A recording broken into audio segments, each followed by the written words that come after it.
Good morning, everyone. Today we are going to start a brand new chapter of history, chapter number 8, popular beliefs and religious debates. In every society there are some belief systems.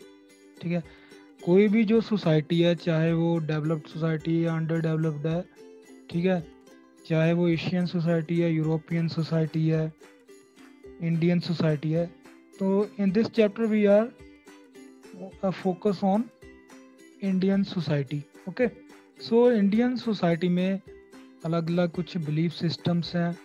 ठीक है, कुछ जो हमारे religion है,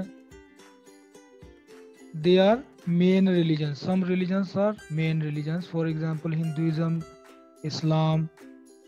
okay, and so but some religions at that time were not the part of main religions. They separated themselves from the mainstream religions. अब जो उस समय के मौजूद जो प्रेजेंट रिलीजन्स था, Hinduism, okay, it was totally based on the Vedas and Sanskrit texts of various types. So due to the dominance of a single caste, we know about them as Brahmins. ठीक है, आपने वेदों में देखा था, ऋग्वेदिक में हमने देखा that the Indian society is divided into 4 varnas, and at the top of that varna lies Brahmins and lowest lie the Shudras. So Brahmins were responsible for the interpretation of religious texts which were written in Sanskrit. Ironically, at that time Sanskrit was not the local language or mother tongue of everyone living there at that time. उस समय society में सिर्फ Brahmins या कुछ गिने चुने लोग थे जिनको संस्कृत आती थी, सबको संस्कृत नहीं आती थी. सो ब्राह्मण्स या प्रीस्ट जैसा बोलते थे कि इस बुक में ऐसा लिखा हुआ है, तो वैसा सब मान जाते थे.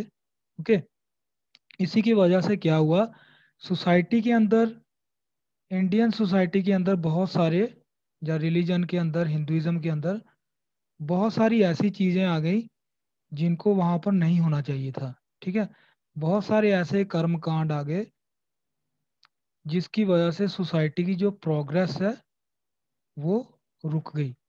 ठीक है, सोसाइटी में जो है अलग अलग तरह के अब काम होने लगे. ठीक है, हर चीज़ के लिए हम कुछ ना कुछ ब्राह्मण्स को या प्रीस्ट को दान देना जो है वो कंपलसरी हो गया. उसके बाद जो कास्ट सिस्टम था उसमें भी due to the division according to religious text explained by Brahmins, तो कास्ट में जो बहुत ज़्यादा रिगिडिटी आ गई. ओके, रिजिड हो गई कास्ट सिस्टम. सो बहुत ज़्यादा सोसाइटी के अंदर इनइक्वालिटीज आ गई. ठीक है, तो बहुत ही इनह्यूमन ट्रीटमेंट दी जाती थी शूद्रास को, which were on the lowest of the hierarchy level of this caste system और द वर्ना सिस्टम. सो उस समय लोगों को थोड़ा रिलीफ देने के लिए, ठीक है, लोगों को इस चीज़ से जो हर तरह के कर्म कांडों से थोड़ी मुक्ति देने के लिए अब डिबेट शुरू होगी.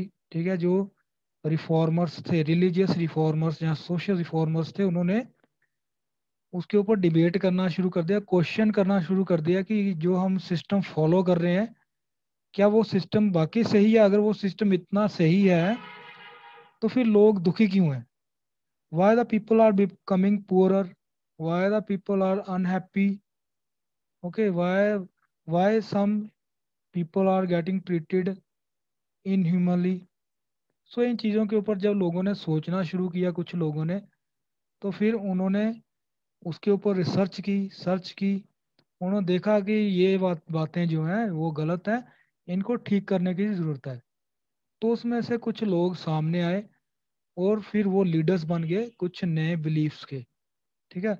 उनमें सबसे प्रोमिनेंट जो था वो था सिखिज्म। ठीक है। उनको उसको जो लीड करने वाले थे, लीडर थे, वो थे गुरु नानक देव जी। ठीक है। इसी तरह उनके ही कंटेम्परेरी, उनके साथ वाले और कुछ रिफॉर्मर्स थे, for example Kabir, Mirabai. Okay. Sufism, Sufi cents भी थे उस समय। ये इस्लाम को मानने वाले लोग थे, लेकिन इस्लाम में जो उस समय बुराइयां थी उनको दूर करने के लिए, और जो हिंदू मुस्लिम एकता लोगों में जो कट्टरता में बदलती जा रही थी, एकता को बढ़ाने के लिए, जो to teach people the lesson of love, harmony and peace. So Sufi saints उस समय वो उन्होंने अपना रोल प्ले किया, तो एक सूफीज्म आ गया। So they often use to recite songs, song sing, वो गाते थे अपनी बात को बताने के लिए, ठीक है, लोगों को समझाने के लिए। सो उसमें से बहुत सारी सूफीज्म आज भी है, बहुत सारी चीज़ें हैं जो टाइम के साथ वो ख़त्म हो गई। कबीर, कबीर जी का जो धर्म था, कबीर पंथ बोलते हैं उसको, उनको मानने वालों को कबीर पंथ ही बोलते हैं, वो भी है लेकिन बहुत कम है। ठीक है। लेकिन उसमें एक प्रोमिनेंट जो रिलीजन है उभर के सामने आया, वो था सिखिज्म। ठीक है। सो ये जो अलग अलग लीडर्स हुए जिन्होंने इसको, अलग अलग तरह के जो रिचुअल्स थे, धर्म थे, कर्म कांड थे, उनको चैलेंज किया, और उन्होंने लोगों को उस चीज से हटाकर, कर्म कांडों से हटाकर, उन्होंने बोला कि आप सिर्फ भक्ति करो भगवान की सच्चे दिल से, और एक दूसरे के साथ प्यार के साथ रहो, तो आपकी जो है भक्ति कबूल कर ली जाएगी। ठीक है। तो इस तरह की जो, इस तरह से जो एक मूवमेंट शुरू हुई सोसाइटी के अंदर, जो इन लीडर्स ने की, उसको बोला जाता है भक्ति movement. Okay.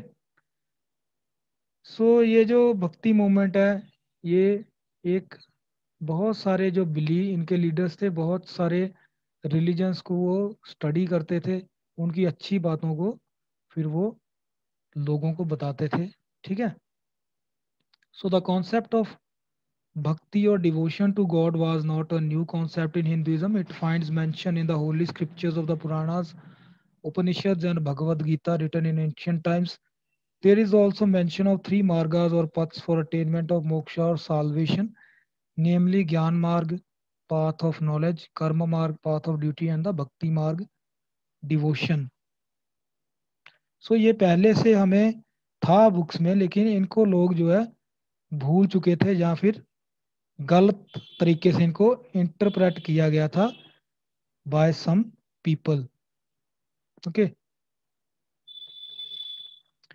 Bhakti emphasizes aspects like equality irrespective of caste, creed, color, etc., and virtues of kindness of heart and mind, devotion to one God, monotheism, freedom from all kinds of ritualism, and preaching in the language of the common people. सो जो भक्ति movement को जिन leaders ने शुरू किया, तो उन्होंने लोगों की जो कॉमन लैंग्वेज थी उसी में लोगों को एक्सप्लेन करना स्टार्ट किया, समझाना स्टार्ट किया। Development in south India, Nayanars and Alvars. Nayanars and Alvars, ये भी हम आपको बताएंगे कि ये क्या है। ये भी एक तरह का कल्ट है। So around the early medieval period the भक्ति कल्ट, कल्ट क्या होता है, पंथ। ओके। एक कम्युनिटी, भक्त, भक्ति करने वाले लोग। सो मेडिवल पीरियड में भक्ति कल्ट साउथ इंडिया में भी अरोज हुआ, and from there it spread to north India. The greatest proponents of bhakti in south India were the Nayanars, worshippers of Shiva, and the Alvars, worshippers of Vishnu. South India से bhakti movement start होती है। South India में दो तरह के भक्त होते हैं, एक होते हैं नयनार्स, दूसरे अलवर्स। नयनार्स है वो भगवान शिव की पूजा करने वाले हैं, अलवर्स जो है वो भगवान विष्णु की। Nayanars and the Alvars emphasized ardent love for Shiva and Vishnu as means of attainment of salvation. Around 12 Alvars and 63 Nanas had started this movement in the Tamil region. All of them came from different backgrounds like potters, traders, untouchables, Brahmins, and local chiefs. Some of the popular saints of this group were Appar, Samdar, Periyalvar, and Namalvar. So ये जो leaders हुए south India में, ये अलग अलग background से आए, ठीक है। ये नहीं कि किसी एक कास्ट से या एक रिलीजन से ये लोग आए हों, ये अलग अलग बैकग्राउंड से आए हैं, ठीक है। आदि Shankaracharya, he was one of the important religious leaders born in Kerala around 788. He propagated religious monotheism or the Advaita philosophy, which means that Atma is a part of the Brahman. तो आदि शंकराचार्य जी केरला में born हुए।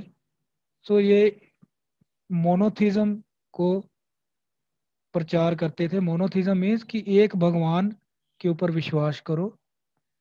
अद्वैत की philosophy को इन्होंने propagate किया। अद्वैत क्या आता है कि जो हमारी आत्मा है वो ब्रह्मांड का एक पार्ट है।